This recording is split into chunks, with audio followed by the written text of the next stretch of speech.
So if you're a golfer searching for a more modern passive release through the golf ball, we've clicked on the right video because I'm going to show you exactly what you need to do to be able to achieve that passive release and an awesome drill to be able to do to encourage you to do the right movement. So I'm Jonathan Chan with JChownGolf.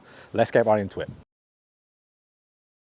So if you've clicked on this video, like we said in the intro, there's a good chance that you're wanting a more consistent release pattern. So with a passive release, or you could say modern release pattern, that we see a lot of top players do, modern players, is when we're moving through the golf ball, is having that club face have a very minimal rate of closure through there. Where the more classic style release, or players more 90s, early 2000s used to play with, was a lot of hand action going through the golf ball. So we know that can work okay if you're a very highly skilled player with very good timing, very good touch and feel with the hands. But we know that's not all of us out here. More of us can play better golf with this more passive release, and that's why there's so much more really high level players now, especially if they do this technique, because it used to be you're a good player if you could have very good hands. Now we don't need to have good hands to play really good golf. So let's dive straight into what we've got to do to have this more passive release and dispel a very common myth on what you need to do to be able to have this passive release pattern. So ultimately, in the simplest terms, if we're rotating nicely through that golf ball, my hands will always follow my rotation. So you can imagine if I'm rotating through that ball, my hands are going to be exiting left round me. It's like if I hit a ball here with good rotation, you're going to see on that slow-mo there, the hands are exiting around my body.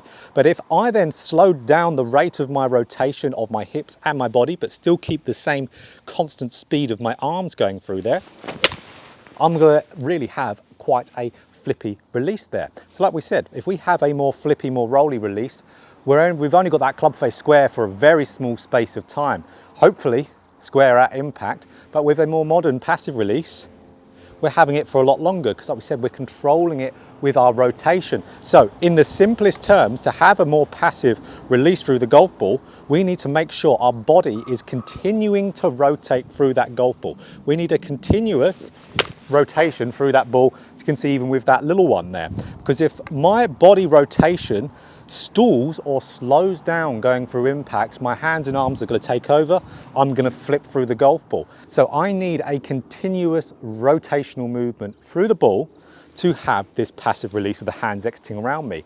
It doesn't matter how open or how rotated we get, doesn't matter whether we are a Dustin Johnson going through impact with his level of rotation, or more of a Francesco Molinari, for example, for a smaller type of rotational pattern. We just need the rotation you can do with your body to be constant, to be continuing to turn without any stall, without any slowdown, and then you'll have your hands exit around your body. Okay, so we need freely moving rotation to be able to do this move quite nicely. We don't want that rotation to slow or stop or stall.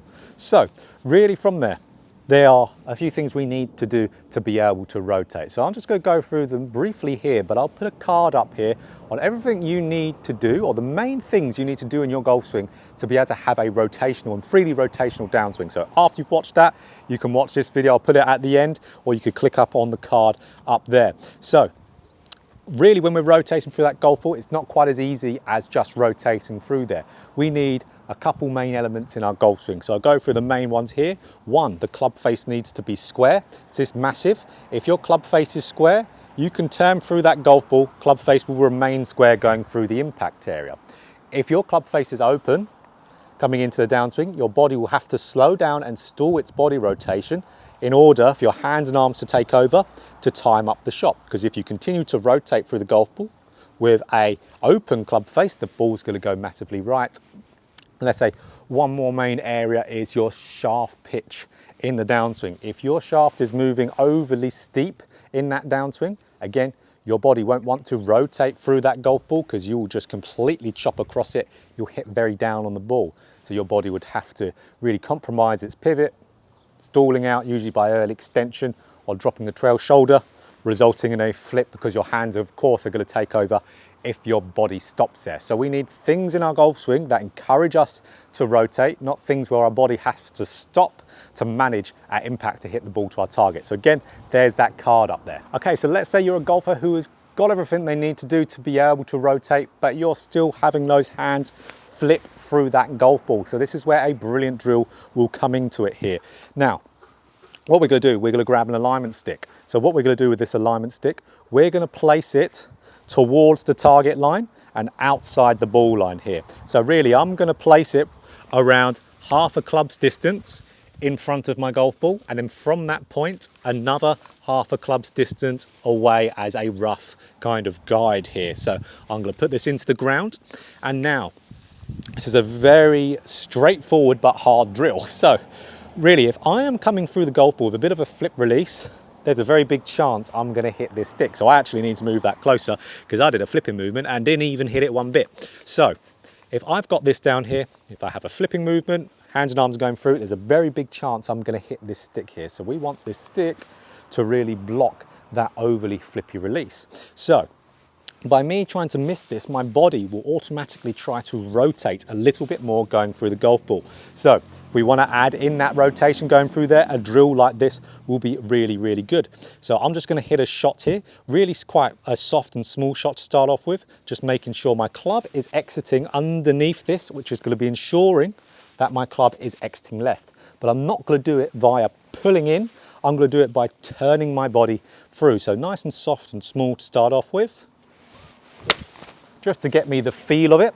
And definitely when you're practicing this here, guys, make sure you're filming your swing whilst you're doing this, because that's the only way you're going to know whether you're doing it properly or not. Because you might feel here, for example, you might be moving through, but you might still be flipping. So if you saw yourself on camera, you'd be like, oh, okay, I need to then move this a little bit closer towards the ball line in this direction, to where it's really going to force me to exit my hands left and make sure we're doing it through good rotation.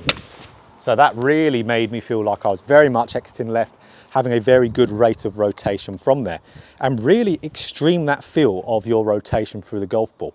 You might see some guys out on tour where when they're finished at their finish, so when they're right on their posing on their follow through, you'll see at times how their chest is pointing way left of their target, and with their belt buckle as well. Their chest and their belt buckle will be pointing way left of where their actual target is. Because if their chest and their belt buckle is, let's say, pointing at this upright here, and my target's dead straight in front of me, what am I going to be doing going through impact to achieve that? I'm going to be rotating more through impact to do that.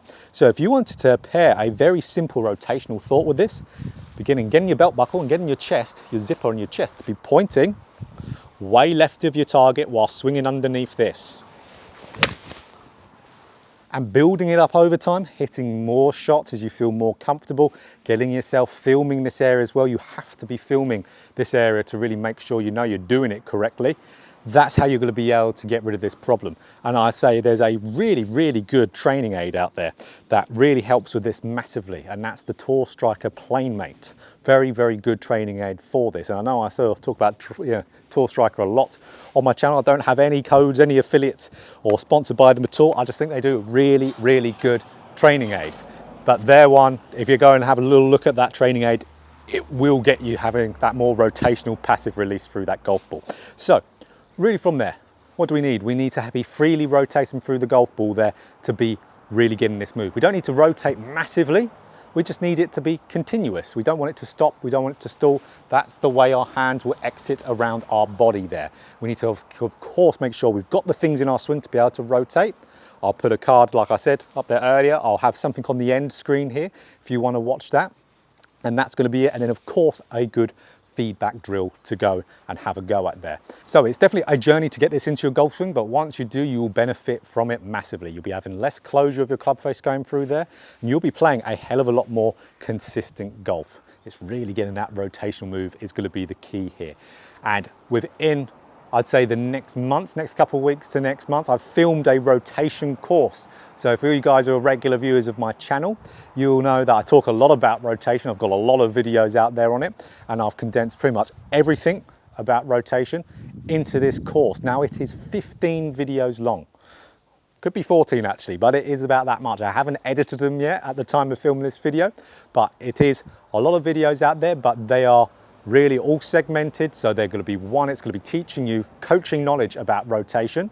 So you'll really have the knowledge to be able to apply it to your golf swing, and exactly what you've got to do in your practice with that knowledge to get it in there for your specific problem as well. You can tailor it quite nicely to yourself there. So maybe at the time you're watching this course might be available. So when it is, it will be on Skillist. So Skillist is the platform I do my online coaching on. And also on Skillist, there is a section on there which is for courses, so video courses. So if you want to purchase that course, when it's up there, it will be on that section there. So, you know, if you're watching this right now, at the time I uploaded this, be patient, it's there, but if you're watching this in the future, it will be out there and available for you. So, if you found this helpful, click that like button. If you want more golf instruction just like this, hit the subscribe button and hit the bell button too to be notified every time I put out a video. So let's get that more passive release and play more consistent golf.